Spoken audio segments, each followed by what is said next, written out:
welcome to a fabulous USA 5 Things Friday with my amazing co-host, Jill Dvorak. Is that right? Right. You got it right. Yes. And the reason why I'm smiling, this is like such a phenomenal co-host to be sharing this virtual stage with. Jill is the SVP of content at NRF. I've been going to NRF for 15 years. It's like meeting your idols. So you'll see me like quiet. Don't meet your heroes. Don't meet your heroes. Listen, we're on a tight schedule. We're gonna try and keep it to 15 minutes.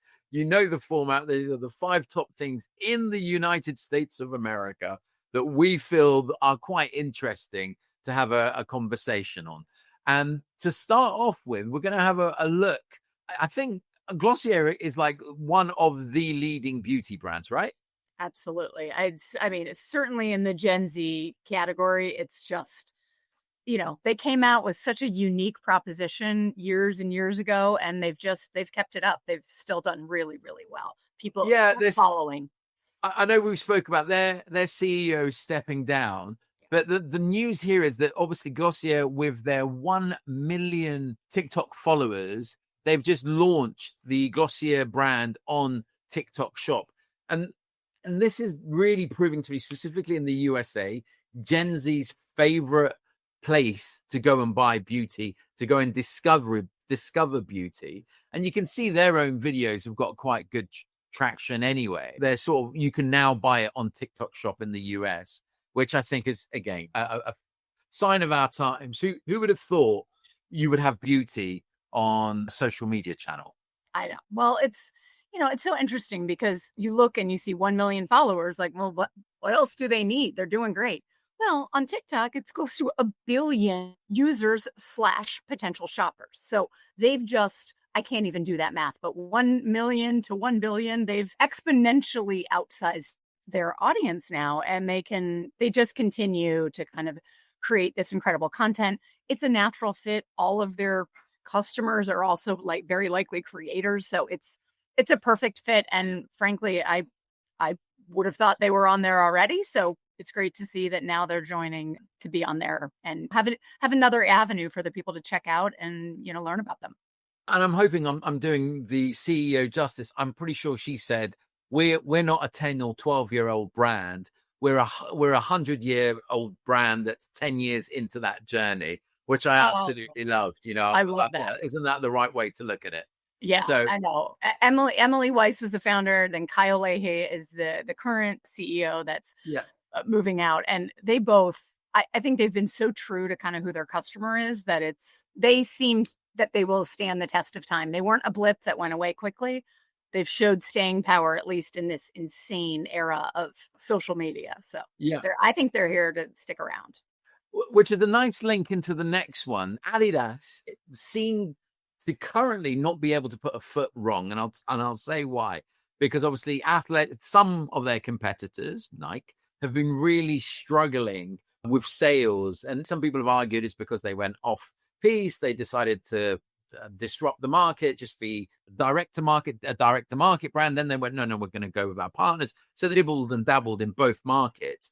But also, what I think is a fantastic sign of the economy right now for brands is this sort of relationship with megastars. I mean, Samuel L. Jackson is a megastar. So is Missy Elliott. And they've come up as the part of the launch of the Superstar brand from Adidas. They've come up with this cool, I've got the notes on who actually did that. Who is it? Where is it? Let me tell you who it is. Glorilla, I think, is part of it. Oh, man, where is it? I've lost it. Okay. I thought I did it, but I don't.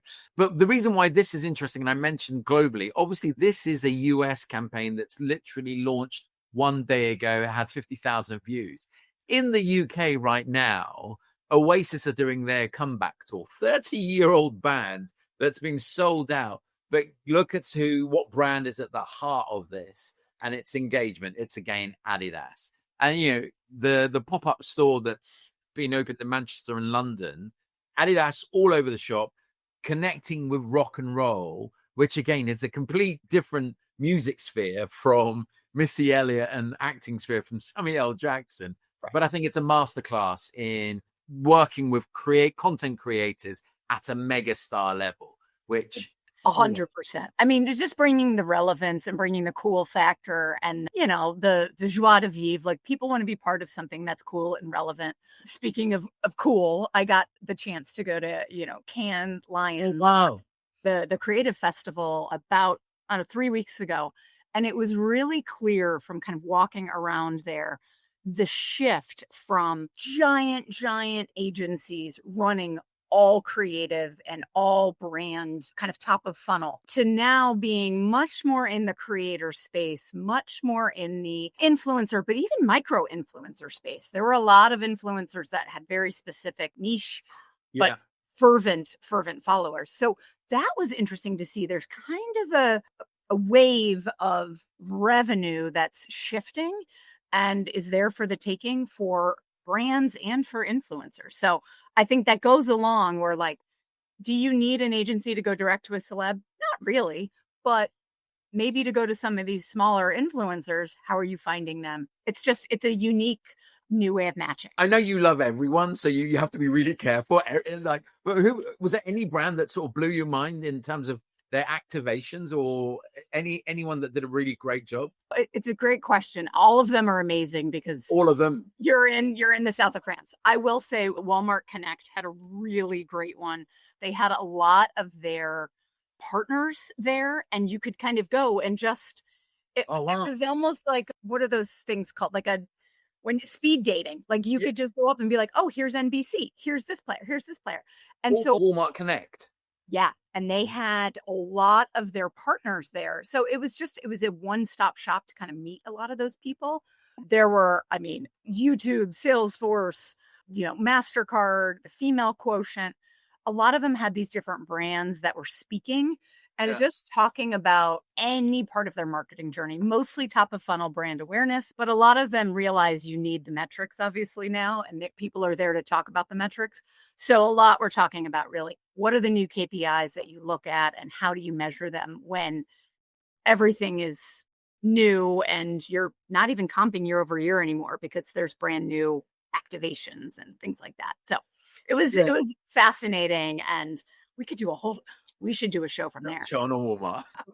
We'll do that one. And I think, can we call them obviously they are a retailer, but what a transformation, right? Underneath their CEO, the last 5 years going into all these tech stacks. Anyway, we definitely need to the show. Just talking on research and data, it just happens that NRF have had some interesting recent research. Yeah. Every year, we do back to school. That's a big shopping holiday. It's not just elementary and middle and high school. There's a lot with college and a lot leaving home for the first time. So you think about it, it's almost like you're rehousing people each year. So that's a really, really big holiday, probably second only to kind of the Q4 holidays in December. So as of early July, where we are now, more than half of back to school and college shoppers have already started. So it's getting a little bit earlier and earlier each year. Some of that is because people are pulling forward shopping for the year of tariff pricing going into effect. Some of that is there are deals right now, and there are big Amazon Prime deals. There are big Walmart deals. Walmart launched a very similar sale to Amazon Prime these same 4 days. There are a ton of those sales, kind of the Christmas in July, that we can talk about. But right now, the research is showing how much people are pulling this forward, which is great to look at the numbers. What it could mean is that it will be a little lighter in August or September if everyone's pulling these forward. So something to think about. Ties in a lot with our chief economist, Jack Kleinhens. Who's phenomenal, by the way, in the press. I've got to stop gloating over NRF because this is going to become quite grating for people. Look, it's not paid. And you saw him. Yeah, I'm not paid, actually. And 2 years ago, I turned up from Europe, doom and gloom. The world is going to and he stood up with the Deloitte. I can't remember whoever else was on stage with him. And he says, numbers are really good. It's going to be the best year ever. We're calling it that it's going to be really good. And I was like, oh man, you know nothing. Next year, I said, you know what? I have to apologize because I actually, when I did the review of it, I was like, these Americans and their positivity about the economy, best year ever. But anyway, sorry, go ahead. Awesome. I will make sure he knows that he was right. It is funny. we always talk about, should we go back and talk about how correct we were? But Yeah. I mean, it's a huge amount of money for a lot of these, specialty electronics, clothing, department stores, shoes, all of that. So, each family is expected to spend around, it's funny, I would ask us, and I would never say this much, but about a little over $1,300, so almost $1,400 for Wow. each school year. So for this year, last year set a record of just over that. It was 1,370 or 1,367, I think, for each family. So last year, the forecast was around 94 billion in schools. Back to school shopping, not just school supplies. This year will be a little short of that. But again, if you look at maybe some increase in prices due to tariffs, it will likely be right over. So usually we're within a 1-point margin error based on That's the a back good year. to school. If you're in the back to school market, it's a good year. It's a great year. So get your supplies now if you don't want them to sell out. That's one of the things that the stores are kind of toting. So it's a good year. Do you want to comment on this one, or should we go straight forward to our final one? Yeah, let's go to our final one. But yeah, I mean, I think you meant this sort of blends perfectly to what you were saying. Get those Exactly. deals in. Get those deals. So And we're not paid by Prime. You were telling me there's a Walmart day as well, and there's another day as well, right? yeah. I mean, at this point, all of them, I'm a very serious customer at all of them. But it's interesting. I mean, Prime Day's been going on now close to a decade. Going into it, there was a forecast that Prime Day alone was going to have just shy of $24 billion of sales in 4 days.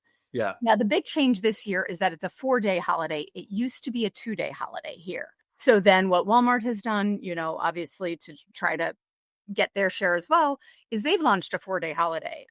Same thing. Prices very similar, if not better. If you're running now, as in like from the 4th of July onwards. Exact same days. Yep.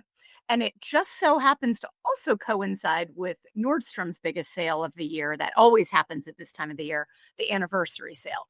Now, Nordstrom doesn't sell quite the same SKU count, obviously, of Walmart and Amazon, but it's a lot of these same back to school items, the fall items, the trend items that you can get at a discount. So it's just a sale bonanza, and I'm going to just be shopping again all night tonight. But I saw a few early results come in from Prime Day yesterday. More than half of the sales were mobile, which is really kind of what we expect. Most Americans have the app on their phone, but it was a little lighter than I think people were expecting. Now, I'm imagining Walmart took a good amount of that share as well. But it will also be, people are just getting back from a holiday weekend and you have 4 more days. So potentially the urgency of a 2-day sale got spread out into 4, and we might see it kind of pick up as the sales end. But again, I mean, Amazon puts all of their own products on very, very deep discount. And then you look across the other categories, it has a big red banner that you can tell if it's on Prime Day. You have to be a Prime member to shop it. So it really kind of reinforces their whole value prop. Now with Walmart, you don't have to be a Walmart Plus member to shop their deals. So that's a really interesting take. Walmart Plus is incredibly popular, competes with Amazon Prime program. However, you don't need to be a Walmart Plus member to get the everyday low price at Walmart. Well, one of the things, I know we've got 5 things and we're like on the last minute, but I need to, Paul Herbert here from Adweek, in his commentary was interesting. He was saying that buy now, pay later is going to be a major factor in that growth, because a lot of shoppers leaning into buy now, pay later, which I thought was like, I thought people were coming away from it. But anyway, I did too. I mean, look, if they're bigger purchases, it makes total sense, right? Yeah. You need some help kind of paying that over time. But man, when I saw that buy now, pay later and Affirm and all of those payment providers where you spread it out, going on DoorDash and Uber Eats, I wanted to lose my mind. If you can't afford your Potbelly sandwich, you shouldn't pay for it. You're buying. Like, this is a red flag. Like, stop. No, So absolutely. it makes sense for large purchases. And there's a lot of electronics on sale. There's lots of homewares and furnitures and equipment on all of these websites. So that'll be a really interesting stat to see. We could look at that in the next week or 2. That's brilliant. Jill, I want to be super respectful. We're at the top of our allotted time. Thank you so much for joining us. Great way to start the day. It's a ton of excitement, and we love keeping pulse, and thank you for having me. My pleasure. Until next time.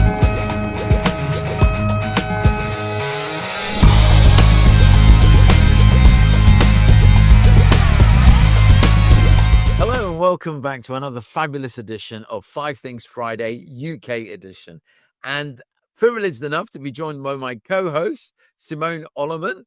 Simone, why don't we, for those who may have not tuned in last week, where were you? Give a quick 1 minute on. It could be longer because I remember watching you do your 1 minute and go, well, there's my 30-second pitch. And I was like, no. Take your time, as much time as you need. Take us through who you are and what you do. I mean, don't say take my time or we really will be here all day. Oh, all right.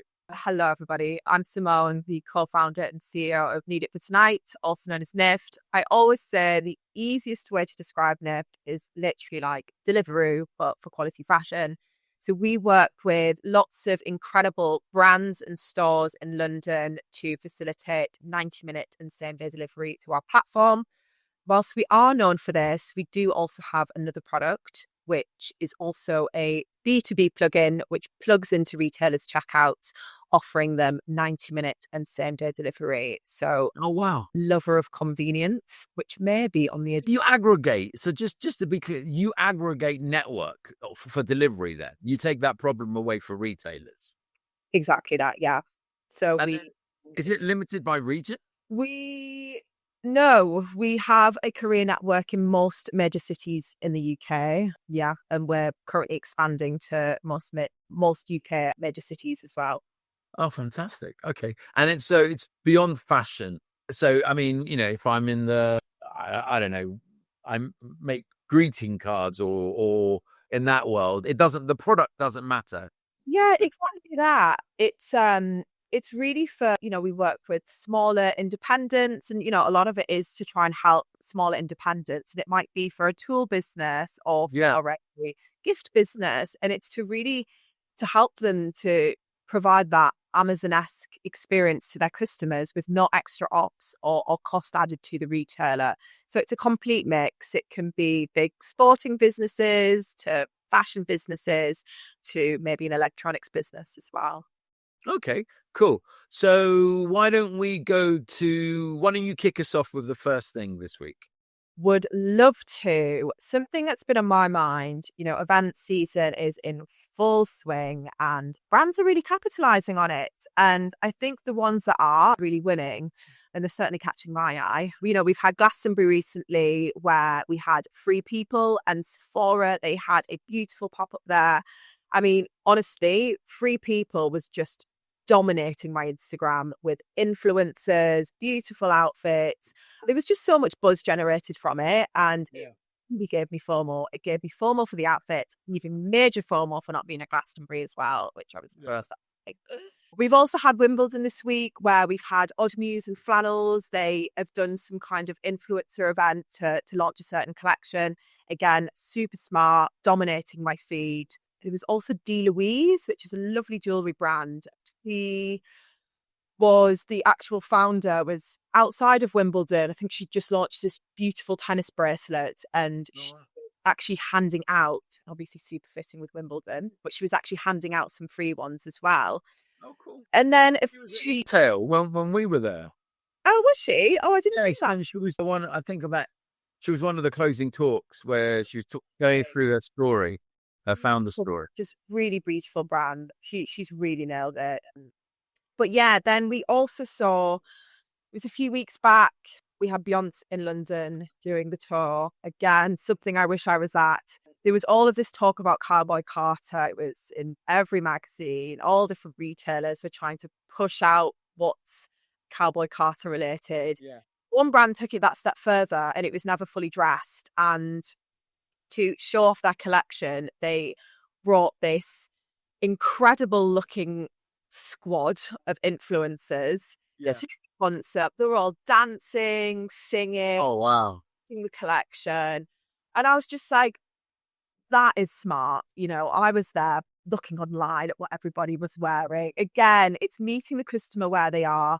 And I think the brands that are doing this are realizing that it's not seasonal anymore. It's situational, and brands are really moving fast to tap into these different moments, and they're moving at culture's pace. It's not just reacting to it's them basically reacting to what's trending this week. It's not just about spring, summer. It's about Glastonbury. It's What are people wearing at Sabrina Carpenter? It's outside group. Raincoats, from what I saw. Yeah. Raincoats and umbrellas. True. But just for me, it's so much more human and engaging. It's meeting the consumer where they are. It just does a really brilliant job at promoting products and creating FOMO. So that I think that's a beautiful point on the signals that retailers need to listen to, and the cultural signals, and how are they doing that effectively. And I think a lot of them are farming it out to agencies. They're not doing that themselves. And the data that exists in their business and their customer profiles, unless they're lucky to have, like you, a founder who knows her segment because she is from that segment, right? Obviously, the logistics part is a bit different, but unless you've got some sort of cultural-led signal mechanism, you're down to an agency telling you, "Hey, Glastonbury's coming up. Do you want to do something?" Wimbledon, but Wimbledon, I think, same with Formula One. All of these sort of classic, old world sporting events seem to be really rejuvenating themselves for a new generation. Which leads me to, I don't know which way to go now. There's something I want your opinion on, and then there's Adidas and what they're doing. Which one should we do next? Which one do you want to do next?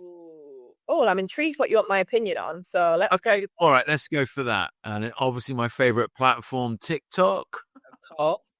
Right. Is the messy cool girl finally back? We've spent years smoothing out every edge, from beige color palettes to skincare's personality. The ideal was polished and optimized, but lately, that aesthetic is starting to unravel, and it's not just a vibe. On platforms like Particle, the data tracks the mood shift in real time. Tobacco products are up 843%, rolling trays 569%, alcoholic beverages up nearly 1,000% in the past 12 months. This isn't just aesthetic fatigue, it's cultural realignment. Coaches climbing, Ghanaians trending upwards, the row softening. Suddenly, having a beer in cowboy boots feels more aspirational than green juice in Pilates. It's less about optimization, and more about character, pleasure, and mood. Date to night dressing is trending, and imperfect beauty is back. People are drinking again, dancing again, wearing the dress, not checking the weather, ordering dessert, swapping routines for romance, saying more with less beige, from clean to captivating. If you're building a brand or marketing one, this isn't noise. It's a shift in culture and taste, and how people want to feel. The clean girl era, it's fading. What's next is messier, bolder, and honestly a lot more fun. After years of minimalism and quiet luxury. There you go. The reason why I put that, I thought the younger generations, millennials, Gen Z, alphas, they can't drink anyway, but booze and fags are out because, we're doing Pilates, darling, and we're drinking our green juices. Yeah. But what she's saying is, sorry, that trend is now on a decline. And it's interesting, right? Listen to what your first sort of top of mind was Beyonce, Sabrina Carpenter, all of these festivals, and like that messy look rather than that. I don't know. What's your view? It's hard because I still really think, particularly with Gen Zs, I still think we're in our clean girl era. Yeah. Okay. I really do. But you're right. I mean, I'm a millennial. I'm not Gen Z. I mean, me personally, I'm definitely a crossover of both. Love to have a wine, love a festival. Yeah. But I do also maybe I like to pretend I'm in my green girl era. Yeah. I don't think it's fading, particularly with Gen Z. I still really think we're still in this health era. I do, and I can't see that going. I feel like I'm sounding contradictory from what I've just chatted about. You're right about how, but I think as well, a lot of people, a lot of events that I go to, and I go to a lot, maybe too many, a lot of people aren't drinking at these events. Yeah. Look, the whole the sales on Alco Pops and non-alcoholic, whatever, spirits, wine, beer, you name it, is just through the roof. The sales every year and year of time. But what I'm curious about, and maybe it's a trend that we'll watch about, are things turning? Because I remember Diageo, who own most of the alcohol in the world, alcoholic brands in the world, they were saying how each generation rebels against the other generation. So if I was a beer drinker or a spirits drinker, my son or daughter will be a wine drinker because they don't want to be like their parents. Right. But what this is interesting is it's like a mid-generational shift from healthy aesthetic to non-healthy. We'll see. Anyway, I don't want to labor too much, and I just wanted your view on it. It's an interesting one to watch, and appreciate I have not given a straight answer to that. But That's okay. The answer is I don't know, because I fit in both of them right now, and I don't know if one aesthetic is going to win over the other. if I was going to guess, I think it'd still be the healthy girl era, the clean era. I hope. For my own sake. Yeah, that's what you're saying. That's what I read into it. Like, I hope it's going to stay like that, because debauchery and, off the rails is on the other side, and that looks quite messy. But anyway, okay, let's go. Point number 3, thing number 3, over to you. Okay, so I have to admit, this is one of my favorite topics, and it is the topic of convenience and rapid delivery, because who wants to wait 5 days for a delivery? Not me. I think those days are over. Of course, I am biased with NIFT, but this is a topic that I love. So this week we've seen Amazon and GoPuff joining forces to launch 15-minute grocery delivery across cities. Wow. Okay. Yeah, wild. Yeah.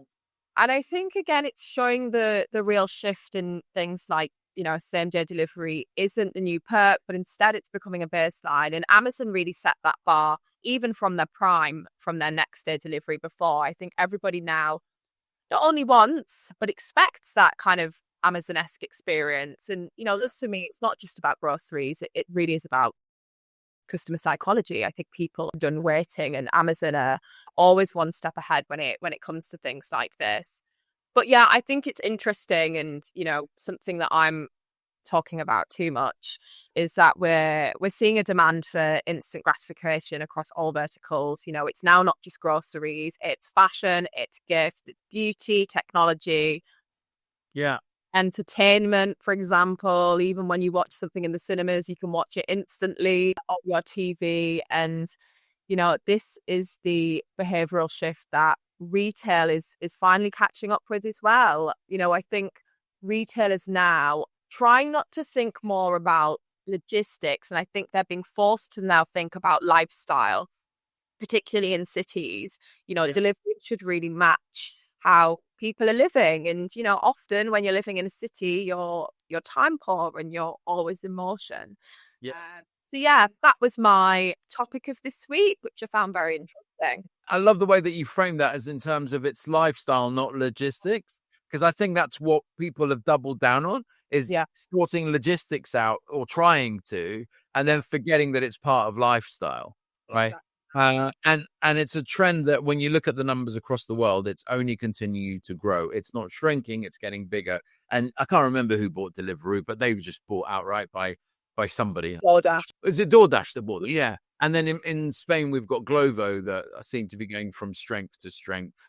So there was a lot of consolidation. Some retreated from certain markets, but there's definitely an appetite from a consumer perspective, because we're all dopamine fiends. We all need that sort of dopamine hit. And I don't mind saying I bought something off AliExpress. Jesus Christ, 2 weeks, I think about 3 weeks worth of waiting. And I was like, okay, how much do I really need of 8 gigabit something? But anyway, moving on swiftly. So going back to your first thing about brands, and this is cheating a little bit, because on my 5 Things Friday USA edition, I looked at it from a USA perspective, but this brand is crushing it in the UK as well.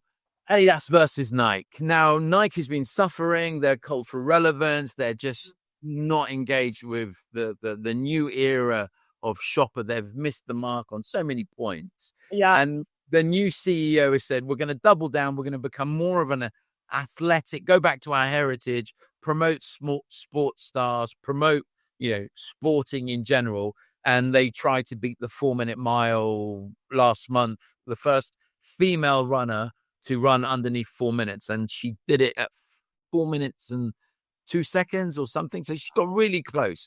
Yeah. On the flip side, you've got Adidas working with Missy Elliott and Samuel L. Jackson on this iconic sort of, it started off as a basketball trainer, or sneaker, and now it's sort of across all, skaters use it. It's streetwear, and they've got these, and I mean, he's got it here, but I don't know. I know Missy Elliott, but they've sort of created this clean aesthetic looking video to launch the Superstar brand Yeah. with these 7 influencers that are cross-generational, Yeah.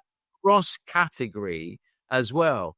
And so obviously this is when I was doing my US edition, I was like, look at what, how different is this from Nike, right? How are they being relevant to modern generation? But then when you come to the UK and, this has been, you were talking about your feed. Obviously, I've got a lot of old men in my feed. Everyone was mad for Oasis at Cardiff. And, I love watching the Liam Gallagher sort of looky-likeys or, the whole persona that goes with this. And these are the pop-up stores, one in Manchester, one in London. Yeah. But who's at the heart of this? What brand?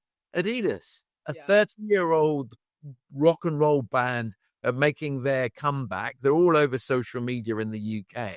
Yeah. And Adidas is at the heart of it. So for me, what a fantastic example of cultural heritage and relevance in today's market to older generation, Gen Xers probably, and this new generation. And I think, this is a masterclass in brands staying relevant across category and generations. Yeah. No, so such nostalgia as well. Even people like Missy Elliott, just having her involved, obviously Oasis, it just creates such nostalgia. Yeah. Yeah. Very, very, very smart. Yeah, I think so. And so well done, Adidas or Adidas. What would you say, Adidas or Adidas? I actually say Adidas. So I was thinking when you said Adidas, so I was like, oh, I say Adidas. Yeah, I say Adidas, but I don't know if it's Adidas. Anyway, I'm not going to get into that. That could be an online controversy. The final one is if you are at a loose end at the weekend, get yourself down to the flagship New Balance store. Lovely. They do everything from shoe fitting to my favorite part, which is not these ones, the ones in blue, but basically these New Balance that have been made in the UK. And I wish I could, for the life of me, remember where. It's a small cultural village, rural village somewhere in the UK that makes these New Balance made in England handmade shoes. So they're a little bit more pricier, but they're handmade. And the only other place that you can get them is made in the US. So there's like these 2 iconic made in those countries. Yeah. To complement everything else. But, it's on 4 levels. It's really beautiful aesthetic, really modern, really engaging. And I think it's worth a visit for, depending on what your fancy is. I think it's a really sort of lovely retail experience. Yeah. And that's it. So how are we doing for time? We're almost kept to schedule. So Simone, thank you so much. Anything planned for the week or weekend ahead? Relaxing. You're not off at any concerts anywhere? I'm not, sadly, although now I'm feeling like I want to be. After all, You need a drink. Sabrina Carpenter. Yeah, I'm sorry for the Sabrina Carpenter. I mean, I can imagine People still look like they had a very good time. Yeah. Although I don't like man-child. I think that's again a topic for another day. All right, with that bombshell, thank you so much. Look forward to next week. Amazing. Bye, Alex.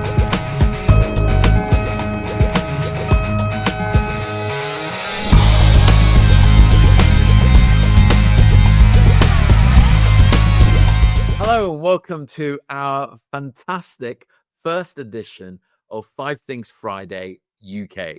And I'm privileged enough to have a wonderful co-host, special guest co-host, Simone Solomon, who I have seen talk on stage at 2 conferences and was also privileged enough to share the stage with her at E-Tail. But when I saw Simone, learned about Need It for Tonight, got that passion, the depth, the intelligence, the intellectualism. I thought, oh my God, what a fantastic and ideal co-host. and I think we'll have a completely different angle. This is going to be a little bit different from the normal, looking just at tech. So Simone, why don't we do this? Why don't you just give us a 1-minute headline on who you are? Obviously, you're the co-founder running this wonderful new startup, but just give us an overview. Yeah. 1-minute pitch. Hello. Super excited to be here. I'm Simone. I'm the founder and CEO of Need It Tonight, also known as NIFT.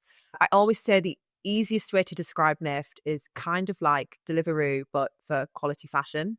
So we've built a marketplace that partners with some incredible brands and boutiques in London to facilitate 90-minute delivery.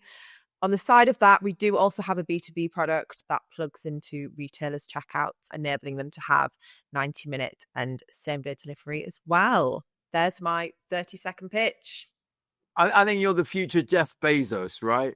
He started in books, ended up with this whole software. So I can see where you're going. The future Jeff Bezos. Would you get married in Venice? No. That wedding was a little bit too big scale for me. Not my Anyway, style, okay. Alex. So on that bombshell, tell me, Simone, what are the two things that are top of 5? Ooh, one, which I was reading about today, and it's actually been a topic this week within our team and just other retailers I'm speaking about, was the topic of loyalties. ASOS have just launched a new loyalty scheme. This has come after banning quite a lot of UK shoppers after having too many returns. I think their loyalty scheme is free to join, but it's clearly designed to encourage progression, like a status ladder, like things like BA and the ASOS points.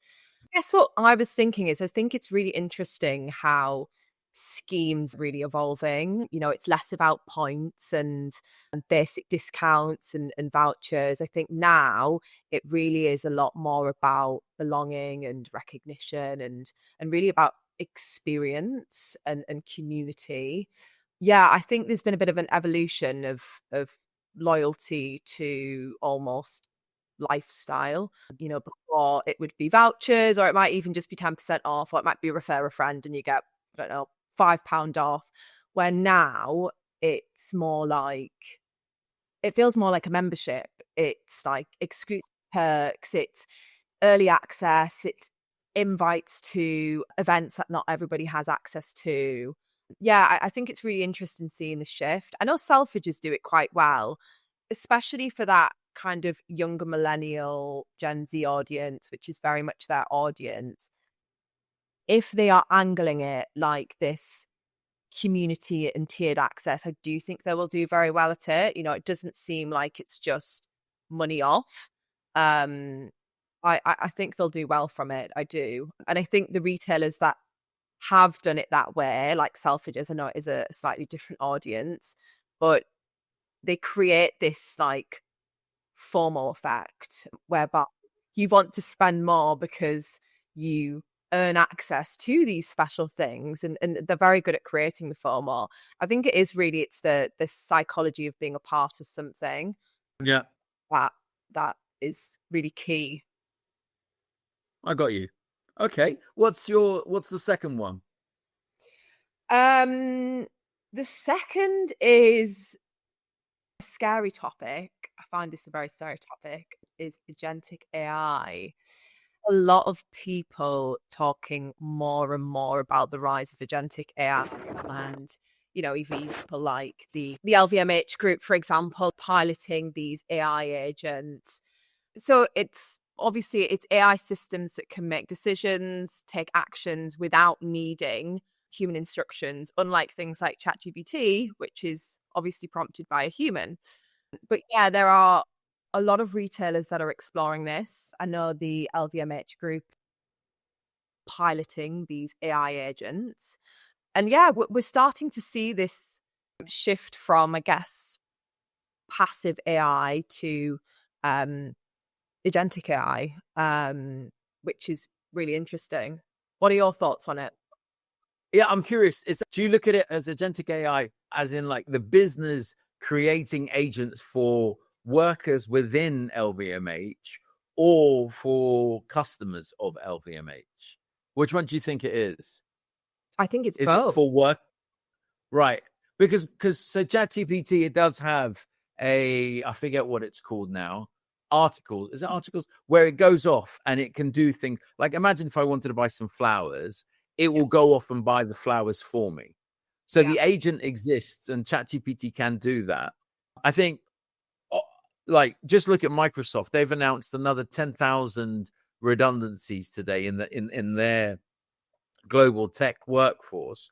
And it's no doubt that they can see that so many of these roles in the past where you had humans, you'll be able to have agents, whether it's call centers. That's one of the major ones where you're seeing a lot of AI in there.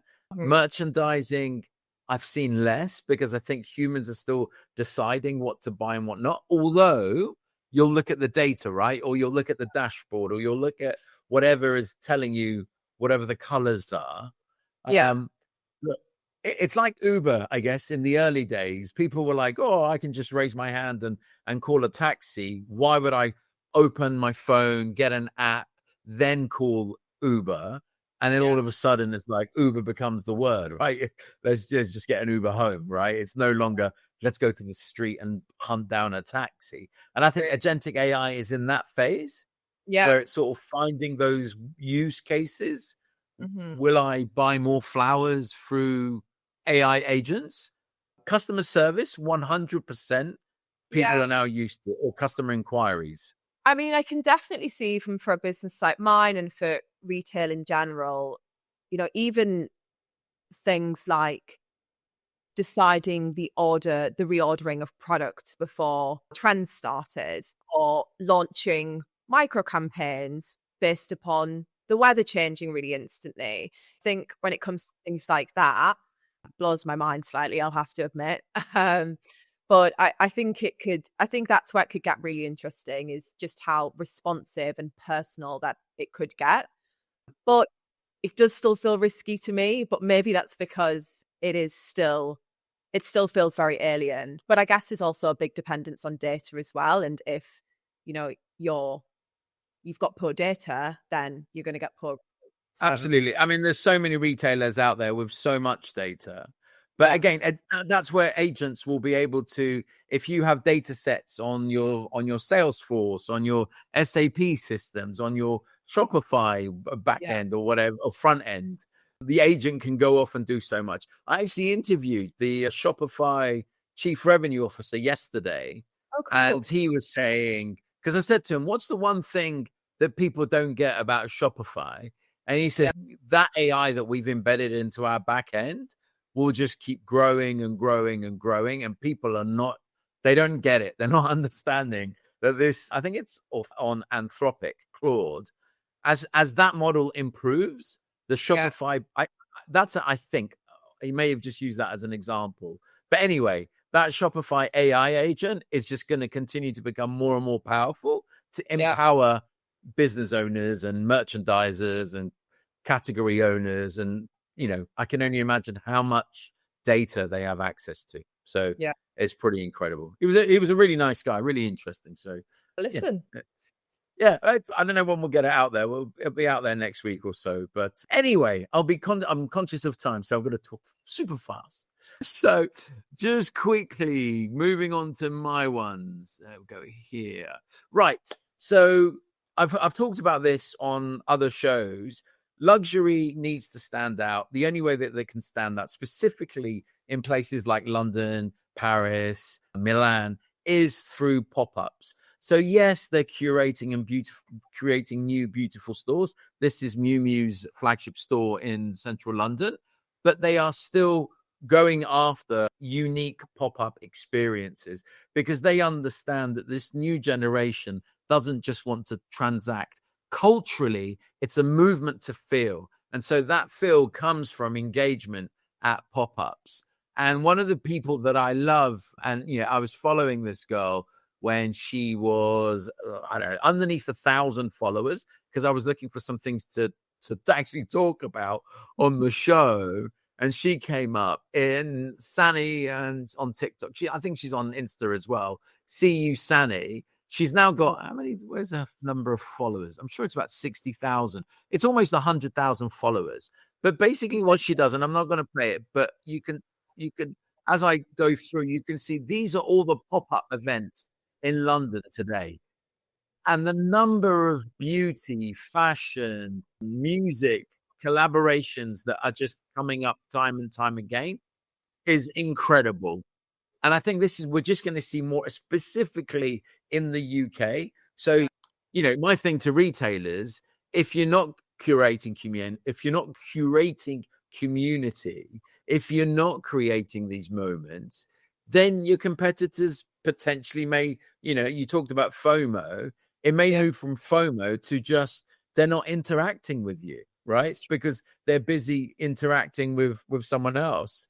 And again, in places like Shanghai, where they have 22 million customers, they know that it's not going to be tech that wins. It's going to be experience and connection and that sort of community that's going to drive that change. So I really love what Sani does as a creator, but it also highlights this point of how many retail pop-ups are now appearing in London and what retailers can do to do that. The second element that I'm going to talk about is this sort of battle in the athleisure world between bigger is better.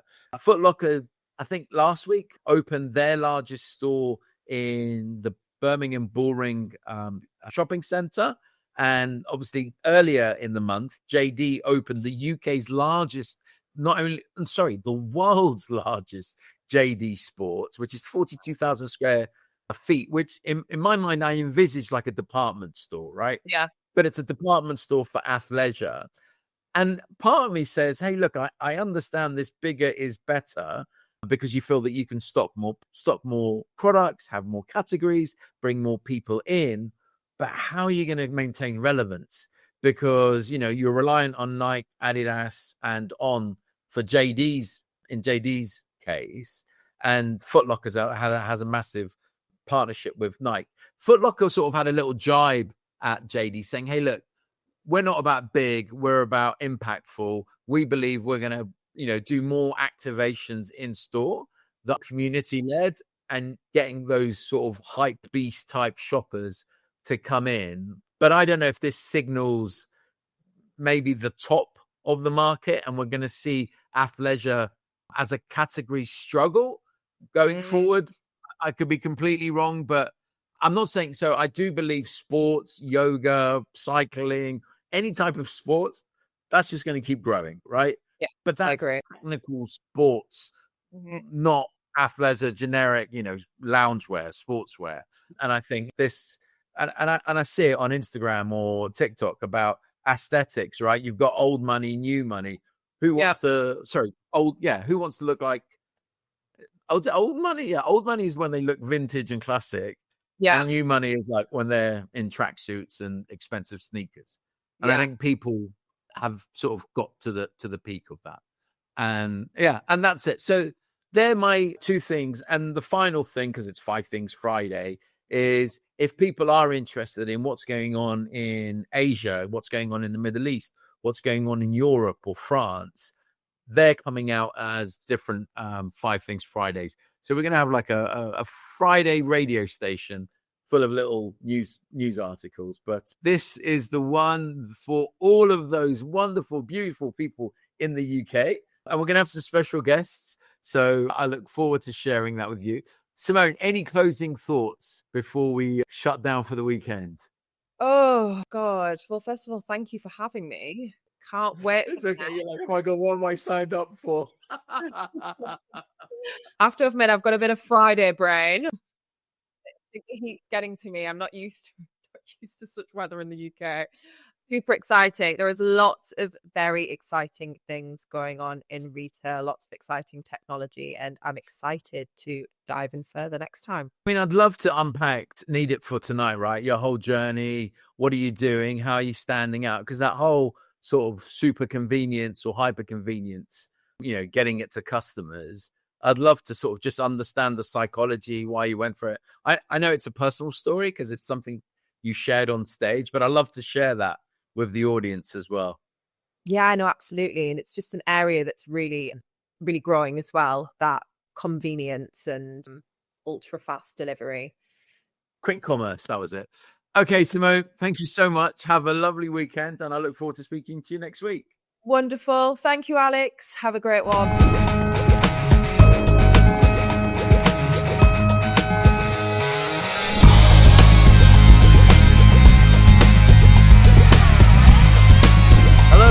welcome to a fabulous European edition of Five Things Friday. And I'm super, super, super privileged to be joined by Alex. So Alex and Alex, AA.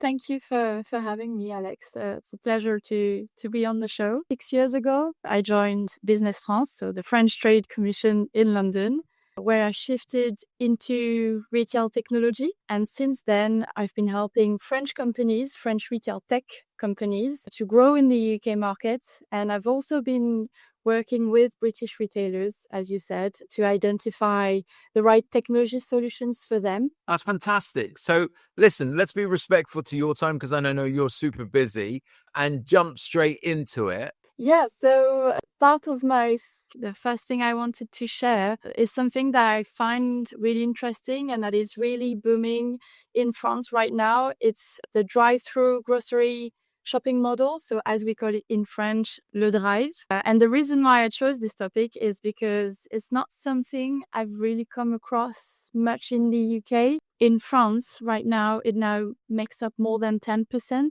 of all grocery sales in the country. So that's huge, yeah, when you think about it. And it started just as a side service to regular retailers, and it's now a central part of the experience for millions of people. And the model became especially popular, as you said, during the pandemic, when people were avoiding the stores. But what's really interesting is to see that the growth hasn't slowed down at all since then.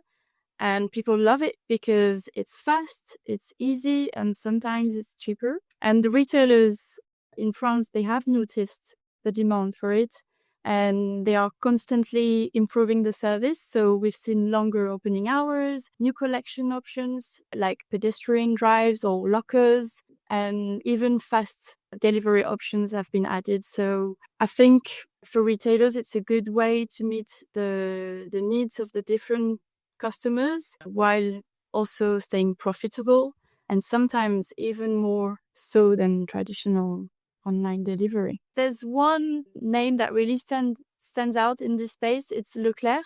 So all of them do it. Leclerc, Carrefour, Intermarché, they're all investing heavily. But Leclerc, they've been pioneers of the drive-through model in France since the beginning, and they have launched their first pilot back in 2017. Yeah. And today they are operating more than 700 full drive-throughs, more than 150 pedestrian drive called the Drive Piéton. And these ones are really popular, I would say, in city centers where the space is limited, the real estate can be very expensive. So instead of driving, customers can just walk in to pick up their online order. And I think France fully embraced the drive model, and not only with cars, but on foot too. And I love it. yeah, and it's really interesting to see what's happening. And with companies like Leclerc and Carrefour leading the way, it's clear that this approach is here to stay. Yeah, fantastic. The second one, we were going to go to Auchan, right? Yes, Auchan. So Auchan, for those who may not know it, is one of the largest supermarket chains in France with stores all over the country. And we wanted to discuss today the new partnership between Auchan and Oura. So we saw some collaborations in the UK with retailers and Deliveroo or Uber Eats, but this one feels a bit different. It makes me think about the way M&S works with Ocado, for example. Yeah. So Oura isn't just a delivery platform. It's a full-on grocery website. They have their own logistic network. So this deal is less about outsourcing delivery and more about fully integrating two different business models. And the reason why they have done this is because Auchan have closed down their own delivery service, which was called Auchan Direct. Yeah. Due to operational issues. And now they have decided to partner with, this is a fresh start in e-commerce for them without having to rebuild everything from scratch. A lot of grocers around the world have struggled with getting this platform right for delivery, and then how delivery connects into e-commerce. Again, you could probably do shows on e-commerce and delivery. So it's super interesting to see how, I don't know if every country has its own model, but we're definitely seeing different partnerships across Europe to do that. And it brings me, interestingly enough, onto BM, which is a Basque country supermarket that's expanding across Spain right now. And their approach is very sort of old fashioned retail in the sense of investment in stores. Obviously, they do e-commerce, but I just think that there is, instead of a price war, which Aldi and Lidl have been sort of driving the charge for getting that cost down, BM is sort of investing in the format of the store. And this, if there are Americans watching this, they're very used to this. But in the specifically in the UK and some of the other European retailers, the shelves, for example, are all really high. Not at BM. The design principles here is that you can see every single point of the store from wherever you are, which provides a far more sort of exclusive upmarket feel to the experience. The fresh fruit and some of the other departments are smaller, but again, this is a community store, if you like, rather than a main superstore. BM also, another thing that they're investing in is the butcher and the fishmonger. But anyway, so super interesting on what they're trying to do at a local level. And I think this trend is, because I've worked with retailers in Hungary, in Estonia, and they're all trying to go for this sort of upmarket feel. But now it feels like there's got to be some consolidation. Something's going to move, because you can't have this density of grocer. I don't think it's sustainable in the different regions. We're motoring through these. Back to you for Mango. Yeah, so now moving from grocery to fashion. So this one is about how fashion retailers are using AI to transform the online shopping experience. And one great example is the recent one with Mango, the Spanish fashion brand, which recently launched their virtual stylist called Mango Stylist. So now, of course, we have seen chatbots and recommendation tools for a while, like ASOS or Zalando, giving style suggestions based on your purchases. But what Mango is doing here is a bit different and a step further, I would say. So the assistant isn't just reactive, it uses real-time fashion trends and user input, like your wish list, for example, to generate personalized outfit suggestions.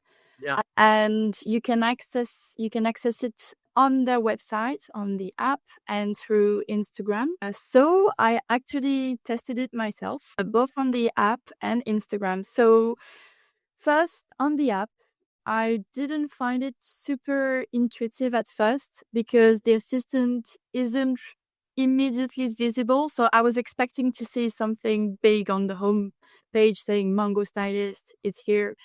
I couldn't find it really easily. So I gave it a try, and you actually have to scroll down on the product page to the bottom of the page and click on the Need Help button to start the conversation with the stylist. And you end up seeing the conversation where it's written assistant. So it doesn't feel like you are entering the stylist mode. But once I got into it, I have to say that the chat was really smooth and very satisfying. So for your reference, I asked for white, comfortable trousers for the beach. Okay. And it gave me pretty relevant options, trendy, comfortable, cheap. And it gave me some, products with links that I could click on and then check out. So I would say the experience once you are into it is very good. And then I tried the same thing on Instagram, and the experience was a bit different there. So since it's not linked to your account, it doesn't have access to your shopping history or preferences. So the first thing it asked me was either to choose the country I'm from or to share my email address to connect with my Mango wishlist, for example. Yeah. So it's really interesting to see how Mango is using different entry points and how much the experience depends on the data they have access to. Yeah. So at the I mean, moment, this is a classic example of agentic, an agent shopping for you. But I love this example because what you're highlighting here, how does a retailer take control of its own data on the path to purchase? And this is a beautiful example of that. I'm impressed by Mango getting it out to market this quickly. Do you think you would end up spending more money?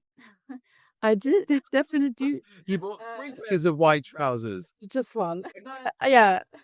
You bought an accessory or something to go with it. I love to test the new trends and new technologies. Yeah, it's available in the UK, in France. So here's a question. Would you go back to it?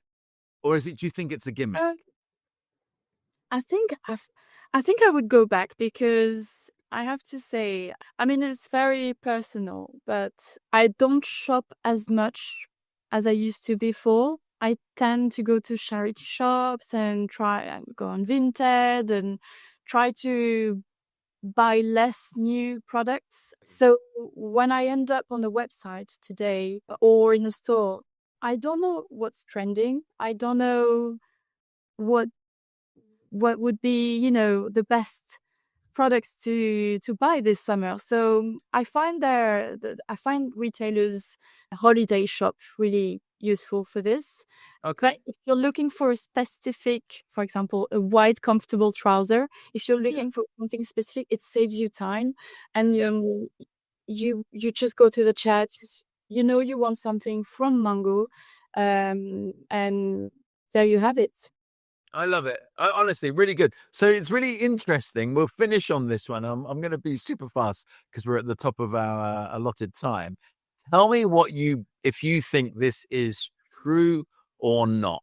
So, After years of minimalism and quiet luxury, is the messy soul girl finally back? We've spent years smoothing out every edge, from beige color palettes to skincare's personality. The ideal was polished and optimized, but lately, that aesthetic is starting to unravel, and it's not just a vibe. On platforms like Particle, the data tracks the mood shift in real time. Tobacco products are up 843%, rolling trays 569%, alcoholic beverages up nearly 1,000% in the past 12 months. This isn't just aesthetic fatigue, it's cultural realignment. Coaches climbing, pennies trending upwards, the row softening. Suddenly, having a beer in cowboy boots feels more aspirational than green juice and Pilates. It's less about optimization and more about character, pleasure, and mood. Day to night dressing is trending, and imperfect beauty is back. People are drinking again, dancing again, wearing the dress, not checking the weather, ordering dessert, swapping routines for romance, saying more with less beige, from clean to captivating. If you're building a brand or marketing one, this isn't noise. It's a shift in culture and taste, and how people want to feel. The clean girl era, it's fading. What's next is messier, bolder, and honestly a lot more fun. it's interesting because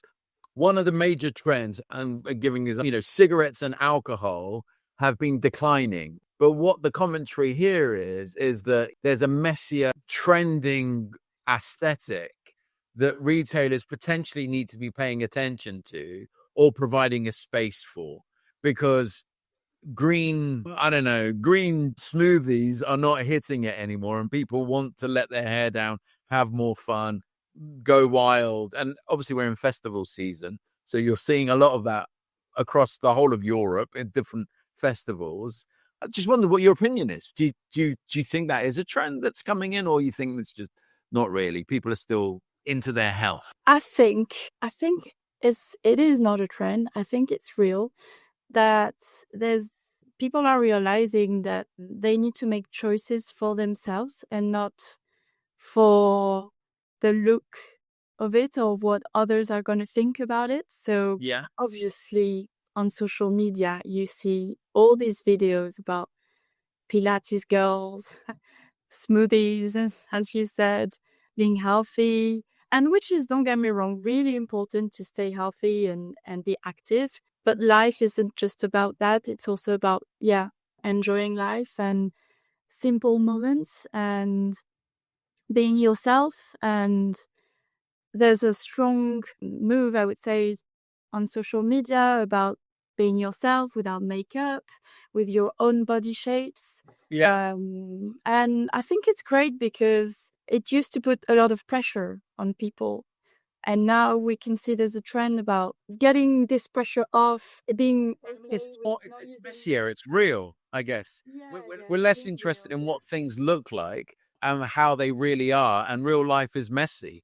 And so maybe that's the aesthetic we're going. Alexandra, thank you so much for giving up the time for being with us for the show today. Hopefully you have a lovely weekend, and I see you next week. Thank you so much, Alex. Thank you for having me. Au revoir, à bientôt.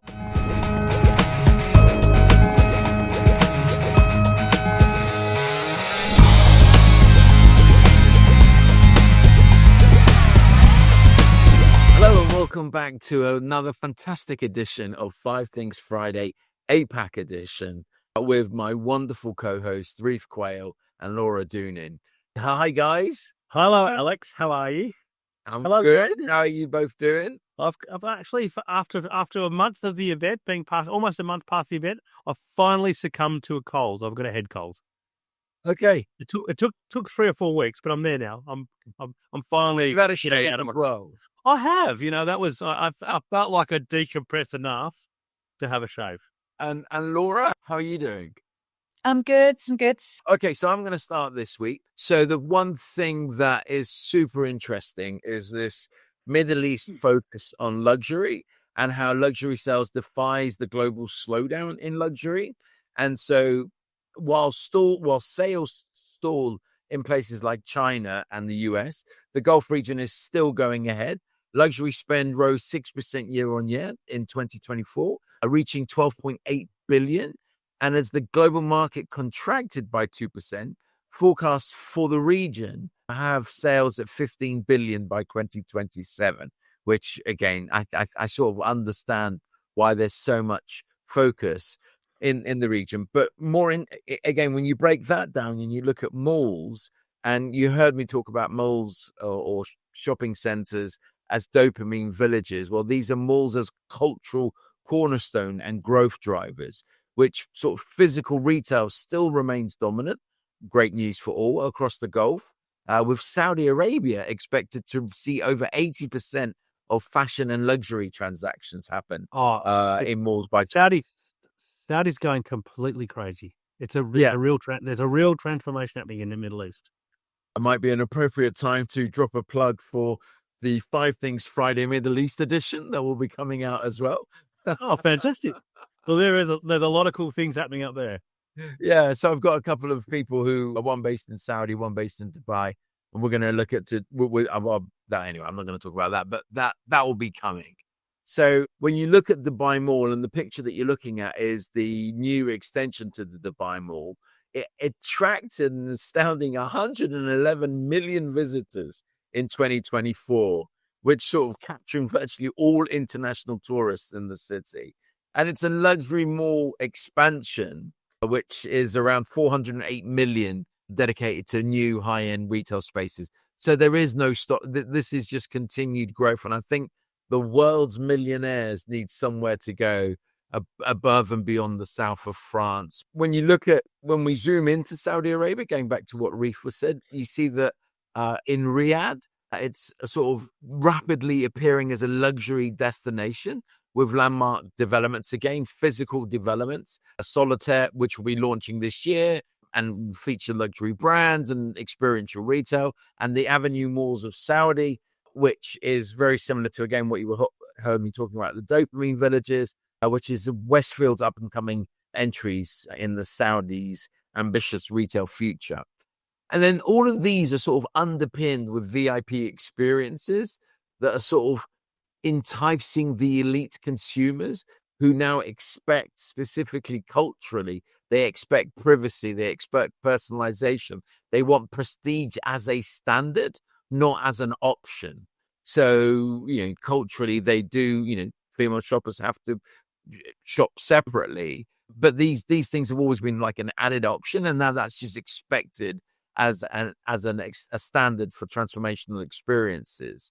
And even digital first brands like Onassis that have established VIP physical suites to match this type of demand. And, you would think, all of this focus on physical, does that mean tech is not happening? But they're still leaning into tech innovation which in this new luxury paradigm, which looks at AI stylist, NFT-based products, immersive digital experiences beyond the knob, beyond what we see as sort of these sort of one-off marketing activations. With 55% of the MENA region, a population under the age of 30, luxury retailers sort of find themselves having to integrate digital, sophisticated, and cultural experiences, having cultural sensitivity to main relevance and leadership. And so, golf has transitioned from a peripheral luxury market into a trend-setting market. And I think we're just going to see that more and more over the next 3 or 4 years, which will sort of define how luxury brands such as LVMH approach personal immersive experiences, which I think they can sort of borrow and take to the world. So that's specifically on Dubai and the Mall of Dubai and its expansion. But I'll just share this video with you, which is just mind-blowing. This is the Shanghai Eye on YouTube. So, go get over to YouTube and watch their video, but I'll share it here with you. And this is Louis Vuitton's flagship store appearing in downtown Shanghai. And this is not a rendered, CGI. This is the store. It is a luxury cruise liner, 30-meter height structure. And, they interview these two local, this is a French guy tourist who they just sort of, he was pretty much mind blown. And for those who are based in Europe, they may have been to Champs-Élysées. They may have seen the LVMH flagship store in Paris, which is the iconic Louis Vuitton suitcases stacked together. But this is just taking it to a complete different level. It's just incredible. When you look at why they're doing that, the sort of top 5 strategic insights behind what's going on here, this is LVMH experience over product, which is the sort of new luxury blueprint. LVMH and its sort of peers in the industry are prioritizing creating emotional resonance between their experience over product. And I think, again, I noticed this when I flew out to NRF, going through the airport, where they're lending their names to sort of experiential things such as cafes, restaurants, cultural engagement, merely overselling just product, right? Let's buy the new LVMH handbag or whatever, luxury trainers. This is about having those engagement moments, the sort of strategic pivot addressed to consumers' deeper desire for fulfillment and emotional connection beyond that product, which is still important. But China's luxury boom sort of has faltered, sort of that has prompted these strategic shifts. And when you look at how the sector shrank over the last 3 years, and I think it shrank 18% in 2023, and it sort of stagnated in 2024, 2025, the property market limited that growth. They're not going to be opening thousands of more stores. They're going to be opening these massive flagship points. And on the Middle East, it's so interesting to watch, and it actually makes me uncomfortable because what you say it's really catering to the mega elite, the super wealthy. Like, you can just imagine Jeff Bezos and his wife after they've done their Venice thing, they'll go there for their shopping trip. It's so extravagant, it's so excessive, and it actually starts to make that Shanghai experience look kind of more normal now. It's so interesting seeing this pop up, and it really makes me think, like, Europe still is, when I think about fashion, it's still there, but there's this different echo chamber coming out of the Middle East. I've stayed in Dubai. I remember, like, when that was years ago, and the 7-star, the Atlantis, and the shops in there. I remember going in and being like, I need to leave. Like, I didn't even know these brands and these price points existed. So I feel like it's always been there, and now they're just putting it in their face, and they're really making it the destination for that elite crew. Yes, it's really something else which I was thinking about is, I feel like and the more common, the more normal brands and the commoners out there. There's been a lot of like, these, so normal. yeah, let's call them more normal or relatable. There's been a lot of these like, let's do it for the gram, like activations pop up. Yeah. And we're moving into a bit of they're going to drop off because a lot of them have just been noise, and we've matured past that. And then you've got these kind of flagship, the shop that looks like a boat. I reckon these more mid-tier brands that have done the do it for the gram, the activations, the funny, the silly things, probably now have to think about what's real, like what is that experiential retail look like for them, and where do they actually put a stake in the ground and make it a real presence rather than just a pop-up. Yeah. Ryf? I think that the thought you've mentioned with the gram is really interesting. I mean, if you're going to the Gucci cafe in the airport lounge, it's going to the gram, like it's those. It's almost like these luxury brands are creating gateways towards them, and so I can't buy the handbag, but I can go part of the way, and so experience. I have an experience, but more importantly, have an create earned media for that their consumers or the aspirational consumers want to see, right? Yeah. To be in the airport going through Dubai and go to a Gucci cafe and share the experience because you're excited because you're on a plane. Yeah, that's pretty cool. And and Gucci may have not got that share if they just stayed totally in retail. When you look at the brands in terms of LVMH, Kering, Richemont, Hermes, they're all recalibrating their strategies for China to sort of adapt to these new market realities. As luxury within China grows and luxury Chinese brands grow, they're faced with these pressures. But sort of laboring the point, experiential luxury outpaces physical goods. So through global personal luxury goods sales, as I mentioned, that dropped by 1 to 3% in 2024.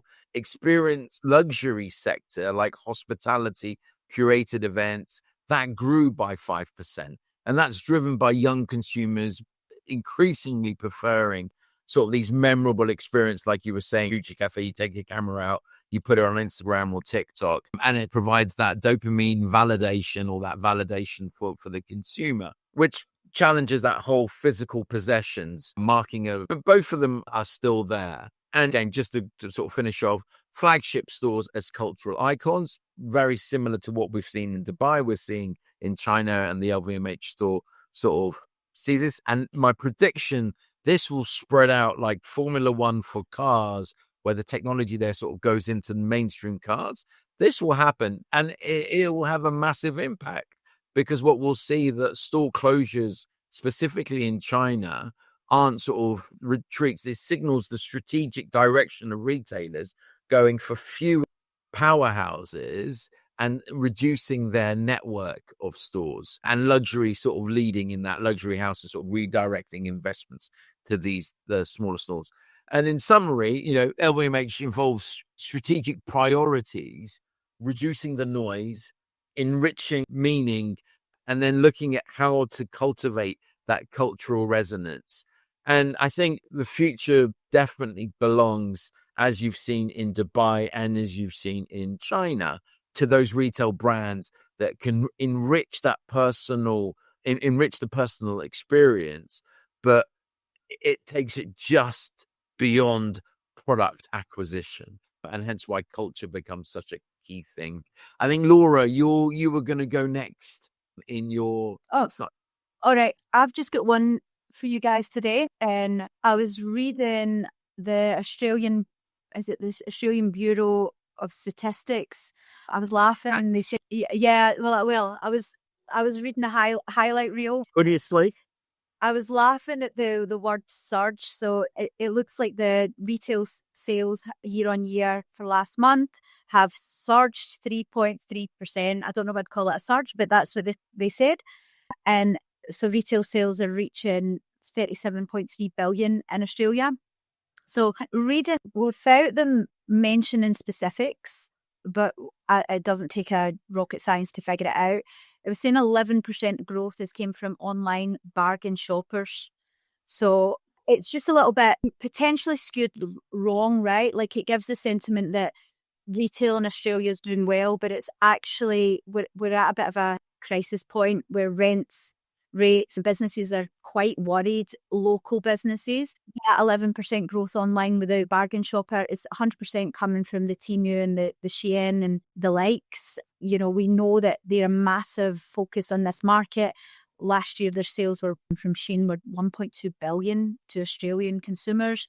So yeah, and it led me down a little bit of a rabbit hole. And the Australian Fashion Council, the CEO has been very vocal about potentially needing to put some guardrails around Australian retail.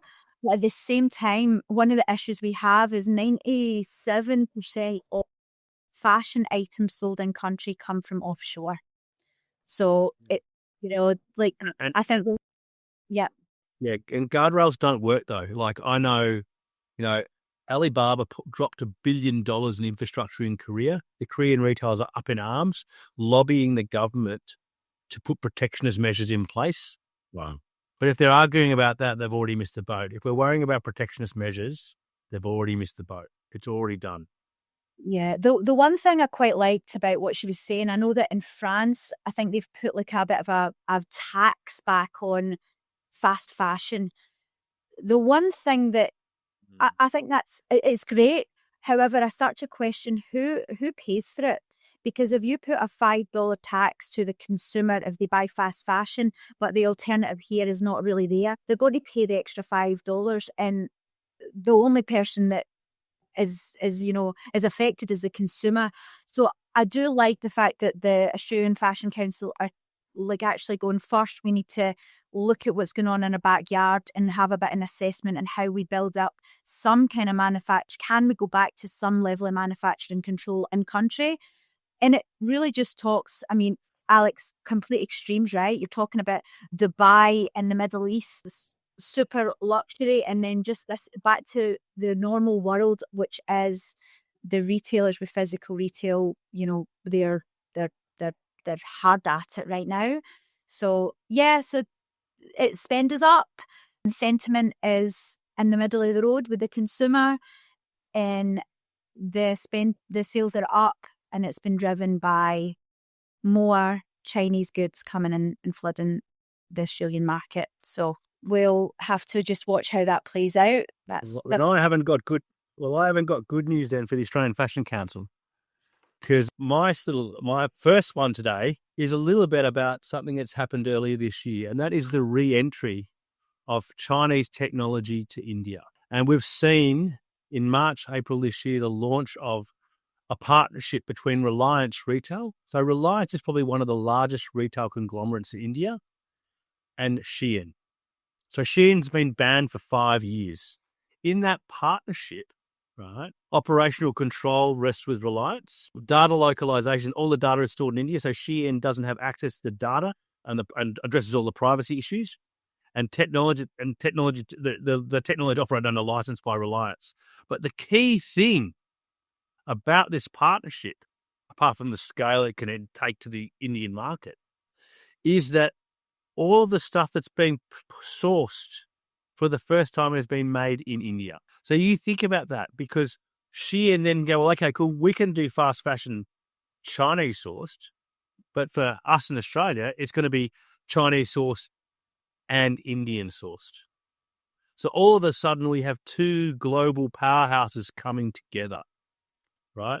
And this is really like this is not just an implication for India domestically, but for the Shein platform and every market in which they operate. So from an Australian point of view, to your point, Laura, we're going to see a lot more product because there's going to be a lot more supply, because we're coming from two production mega houses of India and China as opposed to just one. So this is a big change. And this happened this year. And it's like, you automatically achieve scale if you're Reliance and you're in India. But then you take Shein's distribution around the world and their ability to source product from both India and China. And this is game changing in global fast fashion. Okay. So that's number one. The number two thing I have today is I'm going to talk about the first technology in retail that's going from east to west rather than west to east. And I'm talking about live commerce. Now, so for many of us in Western countries, you really don't get the scale of this. So to put you in perspective, coming out of just before 220, one of the world's largest at that time live commerce events was Alibaba's Singles Day, so 11th of November day in 2020. They generated, their pre-sales campaign generated 7.5 billion US in 30 minutes, all live commerce enabled. Okay. So you go, okay, cool. That's China. Like, it's not us. It's massive. Right. But that's still pretty massive. But then let's bring it closer to home. So let's talk about L'Oreal now. Now, L'Oreal is a live commerce aficionado in the region. So when I talk about L'Oreal came out of COVID and went, you know what, we're going to do something online. So they launched live commerce in Malaysia. So they produced, and they have obviously a virtual beauty festival. They extended to brands like L'Oreal brands like Garnier, Maybelline, obviously in L'Oreal Paris, for example. There were 8 brands they used. When they launched this campaign, so Malaysia's 35, 40 million people. So not so much bigger than Australia. So it's a mid-sized country. It's not massive. They did more sales for L'Oreal in 24 hours through live commerce than they would normally do for a whole month. Wow. This is in recent times. This is insane. So we're not seeing this technology arrive here, but the thing I would say is that Gen Z, right, are the most global demographic of all time. So I can guarantee you they all know, no matter where they're domiciled, what each other are doing. So it will happen, right? It will happen in London, it will happen in New York, and it will happen in Sydney.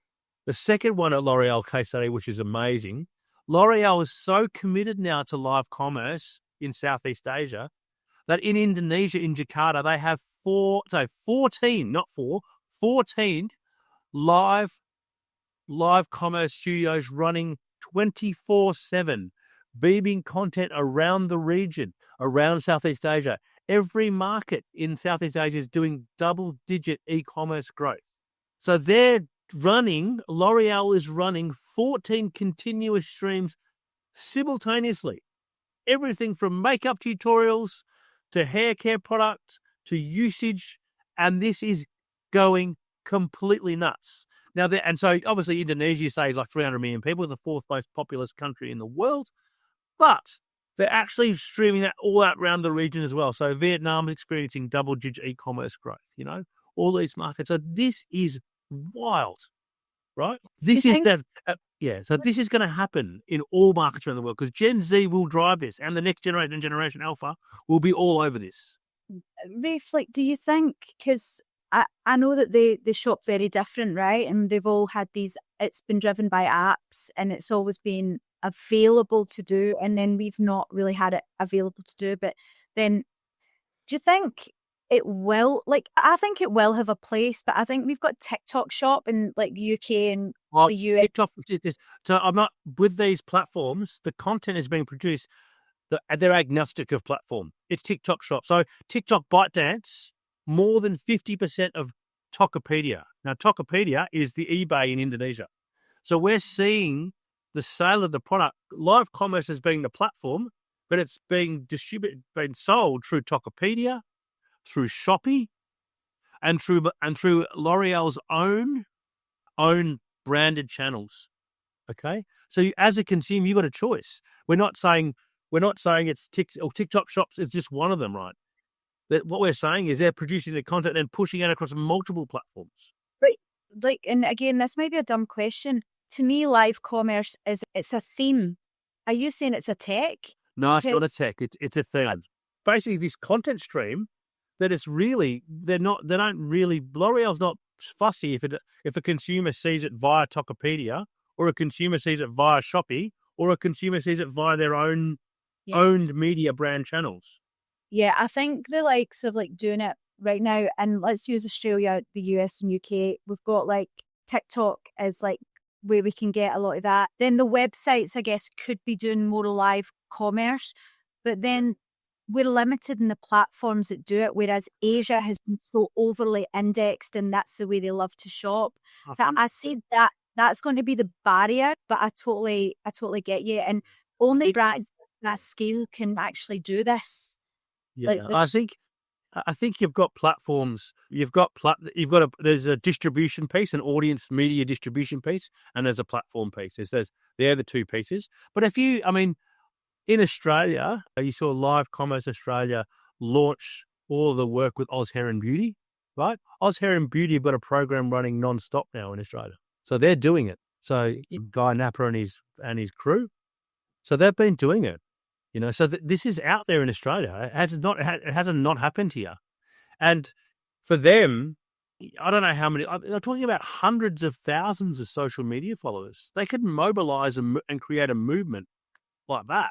So I think to your point, Laura, it's not just, there's got to be platform and technology capability in the market, but there's also got to be audience around those platforms to actually make it pop, if you know what I'm saying. The thing about Oz Hair and Beauty is that they've got a huge following socially, I think probably on the gram, right? Which allows them then to go push back out to the gram and then push them back to their own channels, right? Yeah. So, yeah, you're right. But I think those channels that will establish, but I think, consumers, people are people, right? So, and we've talked about Gen Z before, they are the most connected globally of any generation, right? They know each other's good. And Australia's a good example, right? Most kids going to university, English is their second language in their home in Australia, right? Big population of Asian, Indian, all around the region, right? We are not European-led country as much as we think we are. And this generation particularly is enormous. And they are already connected and orientated this way. And so we're just waiting. We're waiting for the technology platforms to become available, and we're waiting for the distribution mechanism. And I mean, it's not live commerce, but you only have to look at what Jane Lou's done with Shopify in terms of the way she's used social media. It's a small step, it's not a big step. I definitely think in the more I think the aspects of it they'll all work really well, and they haven't been adopted to where they have. I just think we've got such a different. I remember when live commerce tech popped up a few years ago, a lot of the retailers found, and I think that it's changed. It's changed since then. Is that people wanted video content, but they weren't that into the live buy right now. However, I've seen I work with a business called TVSN, which is like I know them well. Shopper Media, the TV shopping channel. And when you look at how the consumers behave watching TV, it's live shopping, right? They're literally buying. It's showing them a countdown on screen. It's been so fascinating to work with a business like that that's aimed at an older demographic. It's television, but it's got all the aspects and the customers love it. So with you, I think it's going to pop. I think it'll pop a lot differently than what it's done. 100%. I think culturally different. One of the things we see in Asia around the region is when grocery shopping, particularly after COVID, became a mainstream thing to do online, the rising tide lifted all boats. And you now can't compare live commerce in China to anywhere else in the world. It's just another world away, right? Yeah. But the thing that's happening in live commerce is grocery in China. And what that will do is change the nature of every category for live commerce, because grocery shopping is a routine. It's not a novelty. It's not a one-off. It happens every week. And so when you see that behavior change, you see a lift in all e-commerce. And one of the things I hypothesize coming out of COVID, and you think about what Woolworths did with click and collect in Australia, right? How that whole world just changed, right? E-commerce soared because all of a sudden e-commerce became part of the daily routine. And I think that connection with something we do every day meant that then those shopping experiences, which were, once a month or once every 3 months, became now, well, I won't even go. I can just buy that now. And so, yeah, I think it's a fascinating time. And I think the way we turn up as Australians in live commerce is going to be very interesting. And I think it's not going to be led by us, which I'm too old for this. But you're going to see some Gen Z shoppers ripping this apart, you know?